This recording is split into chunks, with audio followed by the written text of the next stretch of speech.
안녕하세요. 오늘은 신명기 32장, 많은 분들이 모세의 노래로 알고 계시는 그 부분을 함께 살펴보려고 합니다. 네, 이 노래가 하나님과 이스라엘 백성 사이의 관계, 또 그들의 과거와 미래를 아주 시적으로 담아내고 있잖아요. 맞습니다.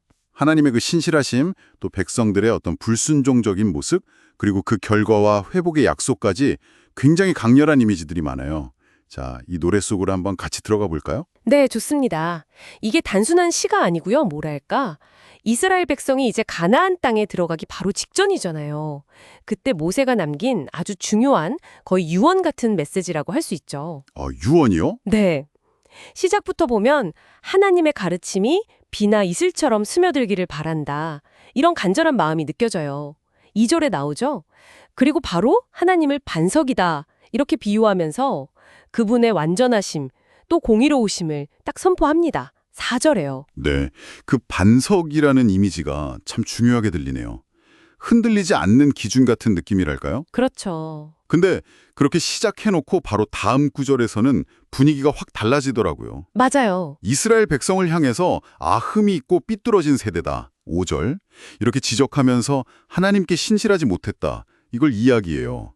마치 아버지가 자녀에게 어떻게 나를 잊을 수가 있니? 내가 너를 만들고 세웠는데 6절. 이렇게 호소하는 듯한 그 안타까움이 느껴져요. 네, 바로 그 지점이 이 노래의 어떤 핵심적인 구조 중 하나예요. 하나님께서 과거에 어떻게 이스라엘을 특별하게 돌보셨는지를 먼저 아주 생생하게 묘사하거든요. 과거의 은혜를요? 네, 예를 들면 아무것도 없는 그 광야, 황무지에서 짐승이 부르짖는 광야에서 만나셨다. 10절.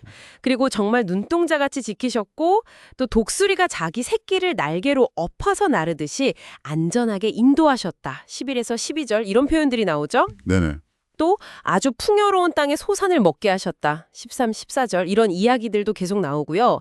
이게 다 그 다음에 나올 이스라엘의 행동과 아주 극명한 대조를 이루기 위한 장치라고 볼 수 있어요. 그렇군요. 그렇게 큰 은혜를 받았는데 근데 그 풍요 속에서 오히려 하나님을 잊어버린다는 거 참 아이러니하네요. 맞아요. 여수른이라는 애칭으로까지 불렸던 이스라엘이 이제 살찌고 풍요로워지니까 자기를 지으신 하나님을 버렸다. 구원의 반석을 가볍게 여겼다. 15절 이렇게 표현되죠. 네, 맞습니다. 그러면서 다른 신들을 막 섬기면서 하나님의 질투를 일으켰다. 16에서 17절 이렇게까지 나가고요. 특히 너를 낳은 반석은 네가 상관하지 않고 너를 내신 하나님은 네가 잊었구나. 18절. 이 구절은 정말 마음이 아프더라고요. 네.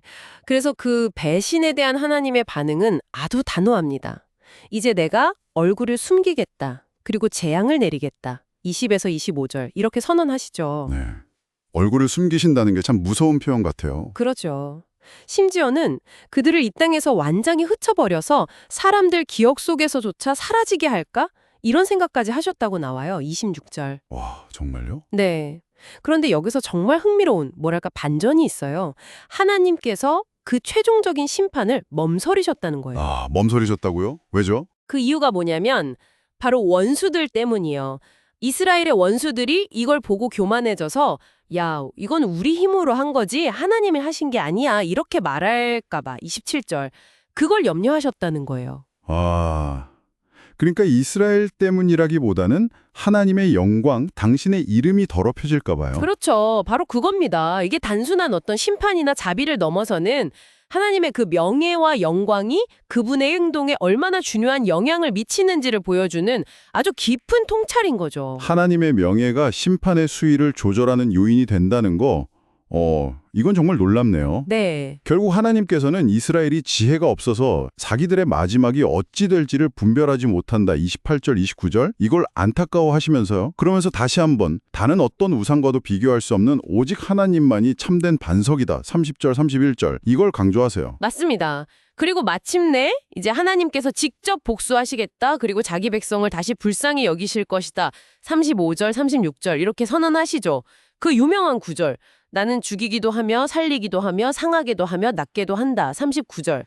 이 선언을 통해서 그분의 절대적인 주권을 분명히 보여주시는 거예요. 정말 하나님의 주권이 느껴지는 말씀입니다. 그래서 모세는 이 노래의 모든 말씀을 백성들에게 가르치고 마음에 새기고 또 자녀들에게도 꼭 지키게 하라고 아주 강력하게 명령합니다. 46절.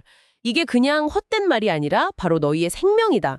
그리고 약속의 땅에서 오래 살 수 있는 비결이다. 이렇게 말하죠. 생명이고 장수의 비결이다. 네. 그러니까 이 노래는 단순히 과거를 돌아보는 것을 넘어서 미래 세대를 위한 생명의 지침서인 셈이에요. 그렇군요. 근데 참 아이러니하다고 할까요? 이토록 중요한 메시지를 전한 모세 자신은 우리가 알다시피 과거의 그 실수 때문에 약속의 땅을 바로 눈앞에 두고도 들어가지 못하게 되잖아요. 48에서 52절. 아, 맞아요. 느부산에서 바라만 보죠. 네.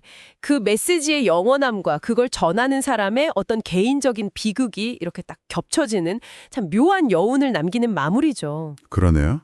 신명기 32장은 이렇게 하나님의 그 변함없는 신실하심과 또 인간의 연약함, 실패, 그럼에도 불구하고 포기하지 않으시고 결국은 회복시키시는 하나님의 사랑과 공의, 이걸 한 편의 드라마처럼 정말 잘 보여주는 노래였습니다. 네, 그렇죠. 이 고대의 이야기가 오늘 이걸 듣고 계신 여러분께는 어떤 울림을 주는지 한번 생각해 보시면 좋겠습니다. 네.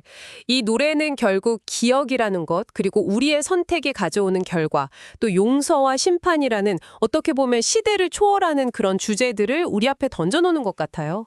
어쩌면 우리 각자의 과거의 어떤 경험들, 성공이든 실패든 그것들을 되돌아보는 것이 현재를 이해하고 또 미래를 만들어 나가는데 어떤 영향을 미칠 수 있을지 그런 걸 한번 생각해 볼 기회가 될 수도 있겠습니다. 네. 수천 년 전에 이 노래가 던지는 질문들이 어쩌면 오늘 우리에게도 여전히 아주 중요한 질문들이 아닐까 그런 생각이 듭니다.